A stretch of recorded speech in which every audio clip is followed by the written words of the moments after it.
My dear students of class 8A and 8B, due to some problem in my internet, I could not send my videos. Today I am sending my video as per the following points mentioned in my board. You see, today is the same topic: policies of British expansion, impact of the subsidiary alliance, expansion of British trade and commerce, decline of local trade, expansion under Lord Hastings, outright wars, and last point, disintegration of regional kingdoms. Under this following head, I am going to teach you.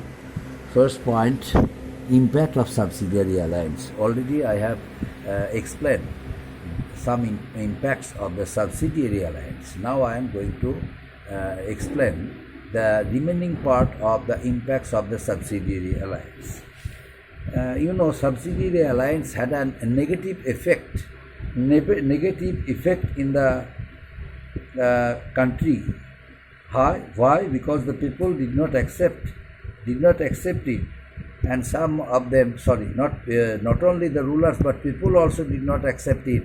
People did not support the terms of the subsidiary alliance, and local rulers were forced to accept the terms of the subsidiary alliance, because Lord Wellesley already declared that the states, the regional kingdoms who once declared war against the British but could not win, but were defeated by the British, now under the terms of the subsidiary alliance, they are forced to sign the terms of the subsidiary alliance. And under that circular, the circular circulated by Lord Wellesley, they were forced to sign the terms of the subsidiary alliance. And only by this way, so many Indian regional kingdoms and rulers came under the clutches of the British. And subsidiaries led to the impoverishment of Indian states. They were forced to huge amounts of the British. They were forced to pay huge amounts to British. The economic strain of impoverishment, when led to collapse of administration, provided an opportunity to state to grounds misgovernance. Means those states who could not rule properly because of the economic humiliation and drain of wealth. The British forced them not to earn money independently, and they were dependent on the British, and by way of maintaining force of British force, they were spending a lot of money by way of maintaining the office of British resident. They were forced to pay. They were forced to pay money. They were forced to spend money, and by way of doing this, those Indian states became almost ruined, and their financial stability also had become unstable. They are now asked that they are unable to rule the country properly, and due to misgovernance of the state, the British took away their states in order to rule the states directly under their care. So by this way, so many Indian states also came under British control, and as they were protected by the British from internal revolts, most of the Indian rulers tended to ignore the welfare of their subjects. Why? Because they became more and more oppressive and exploitive, and the common people also suffered a lot due to British exploitation. And the subsidiary alliance also aided the British in defeating the Marathas, because the Marathas once declared war against the British for several times. Although they fought bravely against the British soldiers, sometimes they also defeated the British soldiers, but open, and then they were defeated by the British. As a result of it, under the declaration of Lord Wellesley, the Marathas also were forced to sign the terms of the subsidiary alliance. And as a result of it, almost all major Indian regional kingdoms came under the control of the British. The Marathas, the Maharashtra, Mysore, Rajputana and Uttar Pradesh, wherever they had been defeated, they were, ruling independently. Their independent rights, the British East India Company carved under the terms of subsidiary alliance. So next point, decline of local trade. As a result of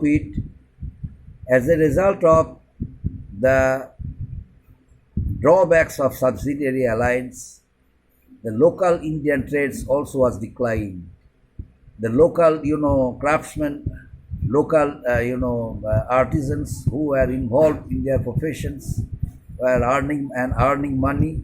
Now, due to British expansion of trade and commerce in India, they lost their jobs and and the local Indian trades, which was totally dependent on handicraft industry, small scale industry, was totally ruined because of the bad impact of the subsidiary alliance.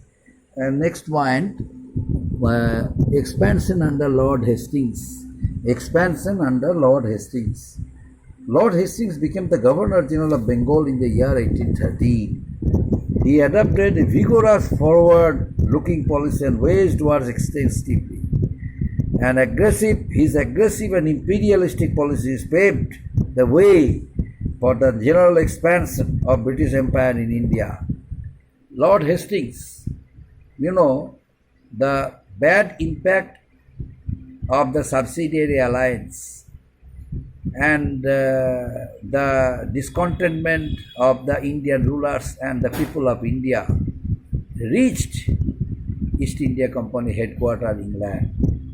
On hearing the grievances of the people of India as well as Indian regional kingdoms, they sent Lord Hastings as the new Governor of India.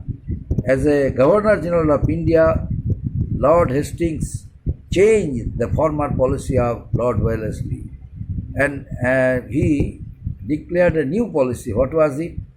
The policy of outright wars. That means you are inferior to us, we are superior to you, so we declared war against you. If you have any skill, if you have any bravery, you accept our challenge and defeat us.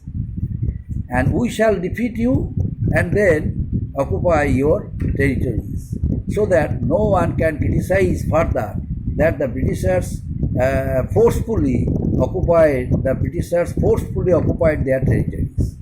Under that system of outright war, Lord Hastings wanted to prove that the Britishers had occupied the territories, the regional kingdoms of India by means of their bravery, skill, strategy and talents, that Indian rulers were inferior to them. That's why they could not defeat the British. Before the introduction of the Lord Wellesley's subsidiary alliance, the regional kingdoms and their rulers, they led a very happy and peaceful life, because their independent rights were there. They were able to work independently.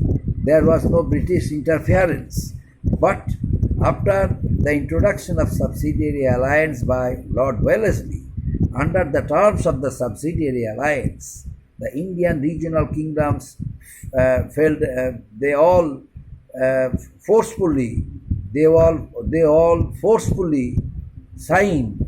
They were forced to sign the terms of subsidiary alliance, and as a result of it, their grievances, their discontentment reached East India Company headquarters, England, and hence the British decided to change their policy. Lord Hastings was asked to change the former policy, and he was allowed to adopt a new one, according to which Lord Hastings changed the former policy and declared a new policy, the policy of outright wars, means declaration of war against Indian states, Indian rulers, and by defeating their states, the British would occupy.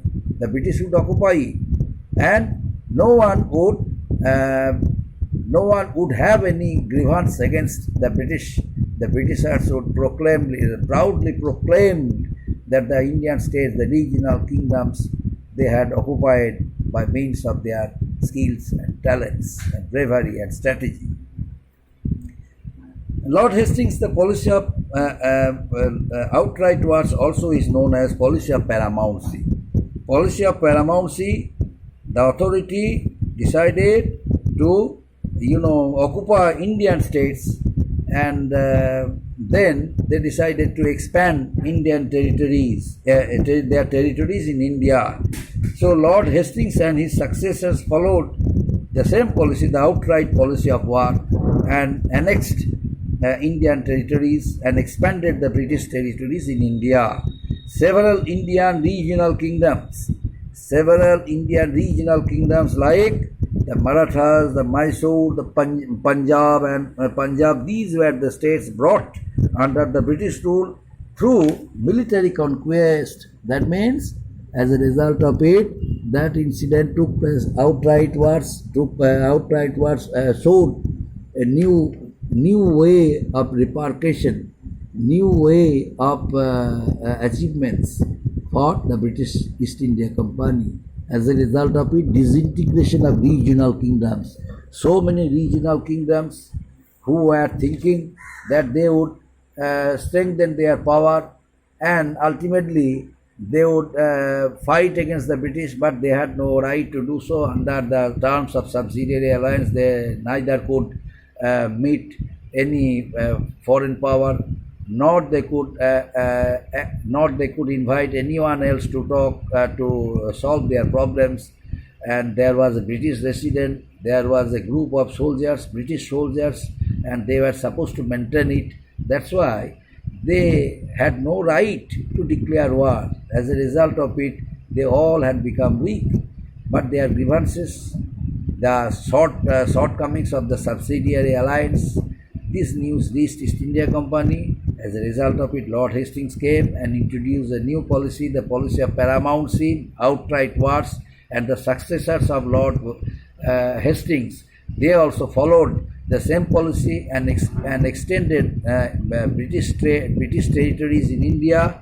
As a result of it, so many Indian states later, Marathas, Mysore, Punjab, these all were disintegrated and they all were brought under the rule through the British policy of paramountcy or military conquest. Up to this, my dear students, today's teaching. Thank you.